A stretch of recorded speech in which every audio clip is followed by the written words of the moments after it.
Hello boys and girls, this is Undershield, of course, and oh yes, it is time for another The SwedeBox, where you boys and girls send in your questions about real life things, YouTube things, gaming things, and I try to answer them as good as I can, and just remember, as usual, this is mostly my opinions and stuff like that, so it doesn't mean this is fact or anything like that, it's basically made for entertainment purposes. So, let's go off, let's start off actually by saying the link, there is a link in the video description to the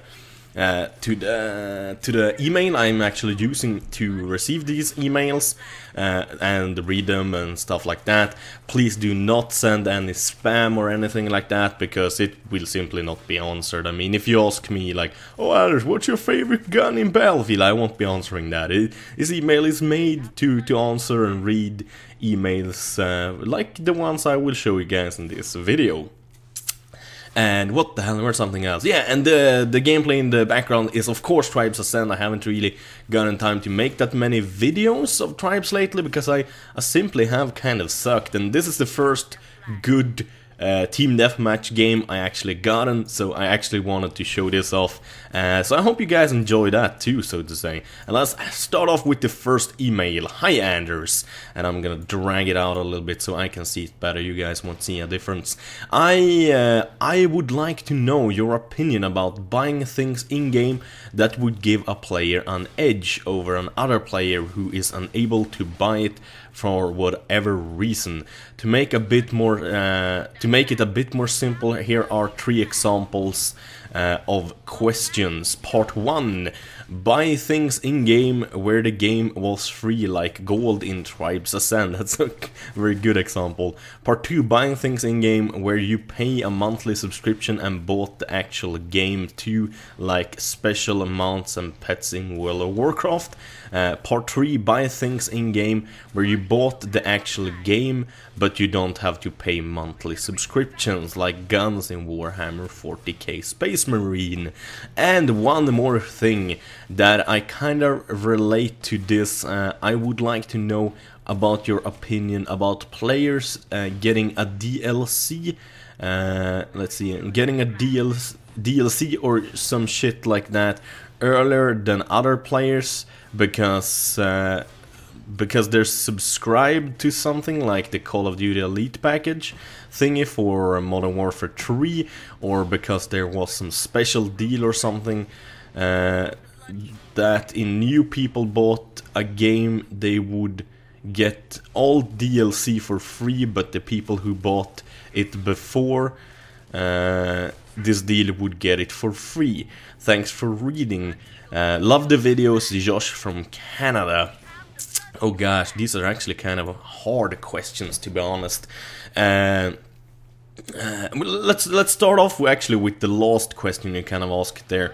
I'm gonna try to, since I suck at reading, I hope you guys kind of understood what I read, but I'm still gonna try to translate it in a better way.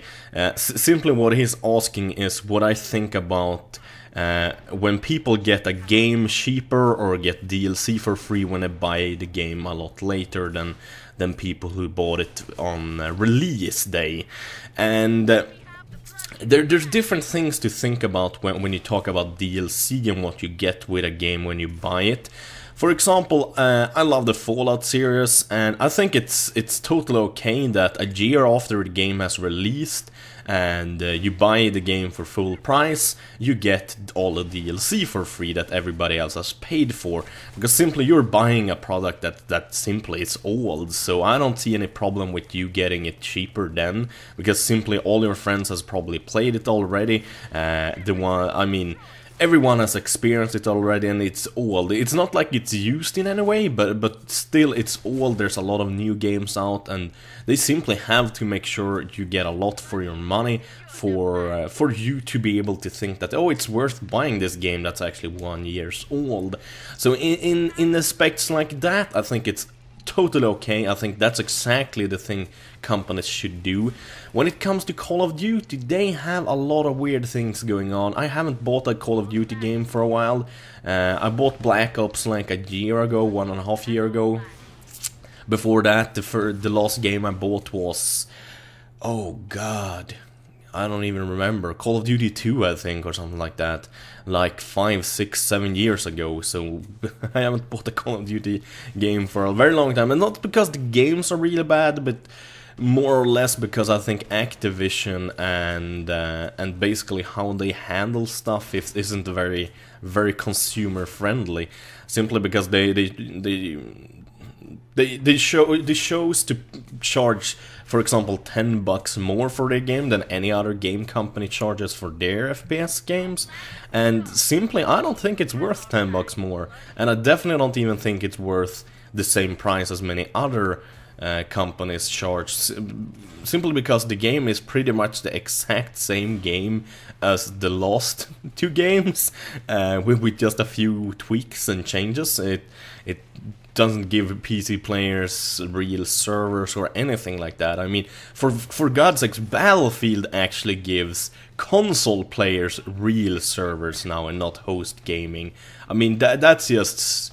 I mean, and it's pretty sad that Battlefield players didn't get that straight away, but that PC players and console players still only can play on hosted servers with a host instead of a real server with real admins and like real running on a real server computer.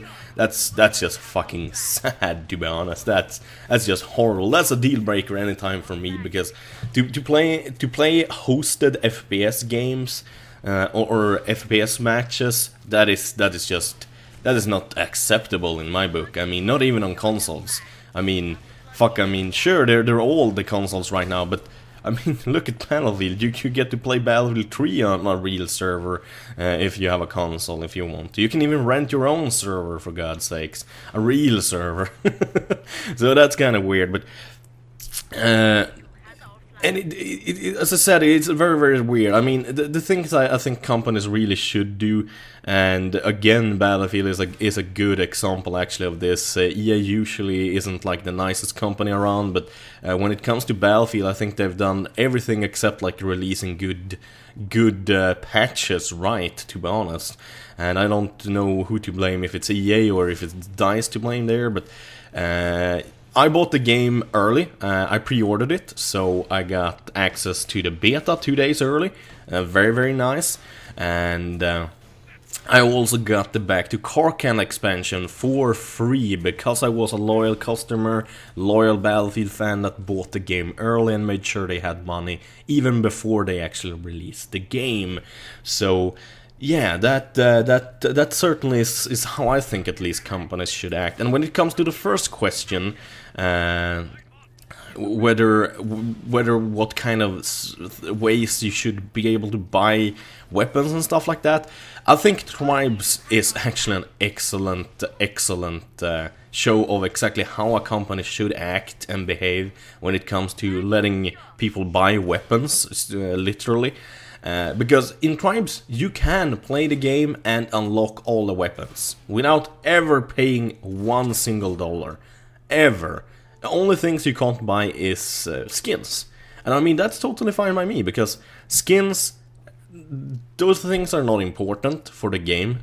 If I have a different skin than you just because I paid for it or I didn't pay for it, that doesn't mean I'm gonna be a better player. But if I'm allowed to buy a gun that you cannot get by playing the game for free, that is a problem. And that is why I like Tribes. That's why I like Hi-Res Studios, the makers of Tribes.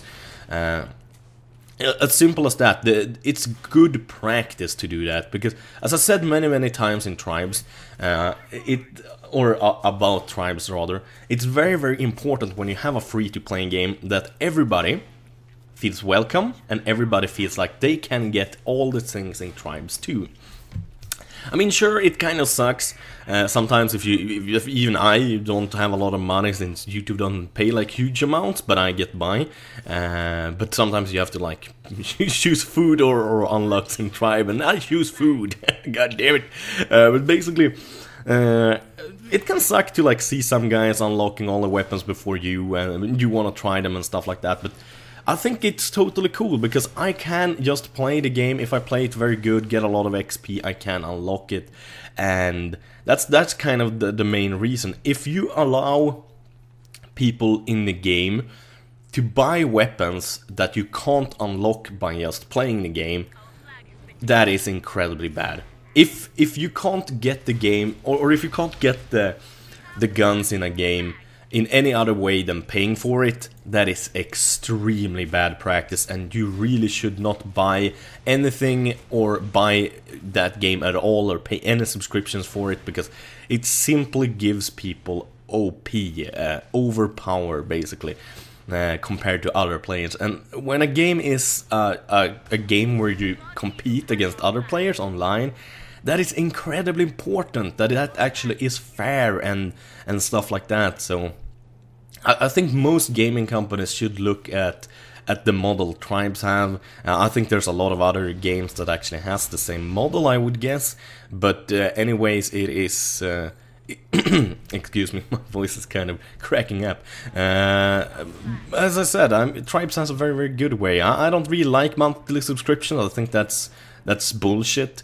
I don't mind paying for a game and then buying stuff in-game. I would actually not mind paying for Tribes, but I think it's better for Tribes to have it for free. I think it's better for the company, because I certainly feel like I get more for the money, and I feel like I'm a more happy customer playing their game and buying things when I know that I play the game totally free, but if I choose to, I can buy things, and simply like I see it like a donation almost, like hey guys, you guys done a great job with Tribes, so I choose to buy this gold package for 20 bucks, so you guys get a little bit of paid, and I get a few things for free simply. And I think that's exactly how you should think about it.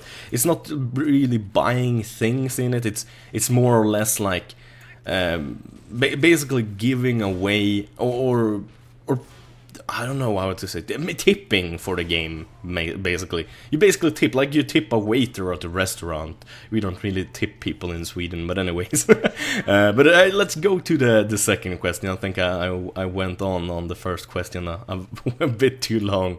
So, tjenare Anders and the SwedeBox and all of you Swedish bastards. Tjenare is like hello there in Swedish, if you guys are wondering.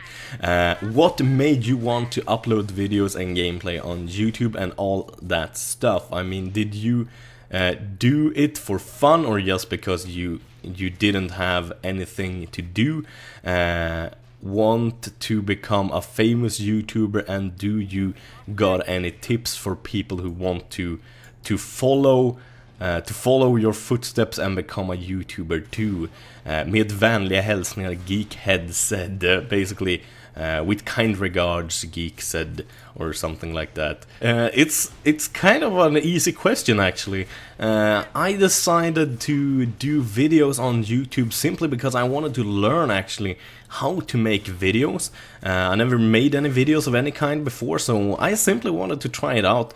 There were no way of making money in Sweden on YouTube when I started out. I made it purely for fun. I had no clue you can actually make money on YouTube until maybe after 4 or 5 months or something like that of being on YouTube. And I think that's kind of the problem right now. A lot of people just see the means to make money. But the thing is that if you make videos to get famous or get money of YouTube, you're basically kidding yourself. This might sound a bit evil and like dream crushing, but I mean, you guys know me. I like to be fair and honest with you guys. I don't like to bullshit you guys. So I'm gonna be totally honest and say that you have basically 0% chance of ever making it on YouTube. I mean, I think the statistics are something like 1 in every 10,000 person who tries to get somewhere on YouTube only gets 1,000 subscribers. Only, what the hell was it? Only 1 in 55,000 ever gets to 10,000 subscribers, and only 1 in almost a million gets to 100,000 subscribers. So basically, your chance of getting somewhere on YouTube is similar to winning the lottery, winning $1 million on lottery. So if if you buy like 2 lottery tickets, you have a bigger chance of winning $1 million on lottery than actually getting 100,000 subscribers on YouTube. And buying 2 lottery tickets is a lot cheaper and takes a lot less time than than to actually do YouTube videos. I started out, what the hell is it now, like 1.5 years ago. Made a few like tutorials on Minecraft, simply for a few friends at a website where we had a Minecraft server. Where we just kind of fucked around and basically to show them like tips and stuff like that, and also to improve my English. And for some reason, all kinds of people started to watch the videos, and they kind of spread by themselves after a little while. And I think after like 2 months or something like that, and like 100 videos, I had like my first 100 subscribers. So the thing is that many YouTubers never really tell you is that the chance that you would ever get anywhere on YouTube by trying is extremely slim. I am definitely not saying don't try. I mean, if you really want to try and make some videos on YouTube and have a little bit of fun, fuck yes, do it, definitely. But if you do it just to get famous or just to make money, just don't do it, because the chance of you getting money or ever getting famous on YouTube is extremely slim, sadly. And just think about this. I mean, it's going incredibly good for me right now. I've just hit over 40,000 subscribers, and it seems like shit couldn't really go better. Of course, it could go worse any second, you never know. That's just how YouTube works. But the thing is that since I think I've done 1,000 videos this far, and it took me like almost a year to get to 10,000 subscribers the first year, and I think I spent an average of 2 to 3 hours a day then, when I had a job and just did everything else that a regular person did, plus I did YouTube. And I did it because it was fun. I still do it because it's fun, because trust me, I'm not getting rich on YouTube. I probably make a lot less than your parents or than what you make if you're a grown-up. So I mean, it's just a very... It's not a very rewarding job if you do it for the money, unless you have maybe 150,000 subscribers or maybe 500,000 subscribers. Then you might be making a lot of money, if you make a lot of videos, of course. But the simple fact is that don't do YouTube videos unless you do it for fun and because you like it and like maybe want to like learn something new, just like I did. I wanted to learn how to edit videos and stuff like that, and that's simply why I did it, so to say. And that's what I recommend to everybody else. Don't ever like do. I've seen a lot like this is like typical Call of Duty uploaded. Oh guys, I'm so happy now, I just got 100 subscribers. I'm trying to save up for my PDR recorder and stuff, and I'm gonna get a better one. And the thing is that most people who ever buy one of these PDR recorders, they never get their money back. They never ever get any subscribers. That's the sad part. But yeah, as I said, definitely do YouTube videos if you do it for the fun, and definitely don't if you do it for the money or for the fame, because the chance of you getting money or fame is simply zero. It simply is. I mean, it sounds rough and evil, but oh my god, when I'm like looking back on all the problems I've had with YouTube and stuff like that, I mean, it's hardly worth it. I mean, all the problems with changing channels and stuff like that, and all the time I spent on YouTube. We're talking maybe 3,000 hours to 4,000 hours I spent making videos, and if I spent that on a regular job, I would have made maybe 20 times the money I made on YouTube. Oh god, that sounds so horrible. But yeah, guys, definitely do videos on YouTube if you want to do it for the funsies, so to say. Definitely, I recommend that. So let's go to the third and last email. Hello, Anders. First off, I just wanted to say I love your videos. I've been a pullers since the old channel days, and it's really cool to see how far you've come. Thank you very much. I know this isn't going to be the most fun question to answer, but it was fairly inevitable that someone would ask it. Irrelevable, or God, I suck at reading. Would ask it. What's your opinion on all these current events around the world? The new Libya government, that's the ongoing Syrian uprising, Iraq, etc. I just think it would be fairly interesting to hear your opinion, seeing as you appear to quite an opinionated guy. Cheers for reading, Tom. Yeah, I'm a guy who have a lot of opinions. My opinions are not always the right ones, just so you guys know. But yeah, well, what do you think about stuff like that? I think it's excellent.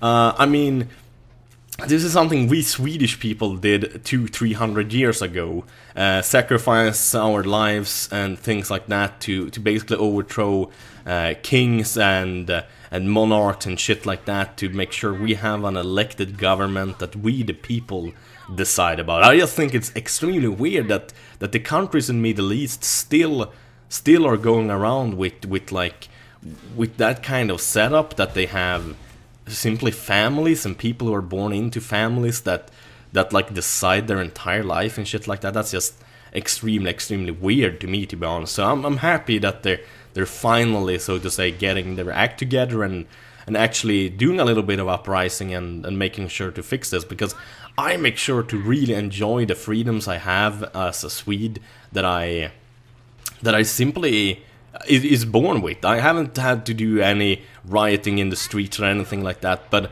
my forefathers did, to make sure that my life is a good and free life. I can do whatever the fuck I want, I can say whatever I want to, and I really hope more countries actually follow suit. I know there's gonna be people losing their life, people is gonna die. That's just a sad fact, but it's a good thing too in some ways, because you actually get something good from it. And yeah, I generally just think it's good. I'm not gonna go into it that much more, because now the video gameplay footage I have is over. But I think it's generally good that the people is basically taking their countries back. So as usual, thank you guys for watching. Have a wonderful day. Bye bye.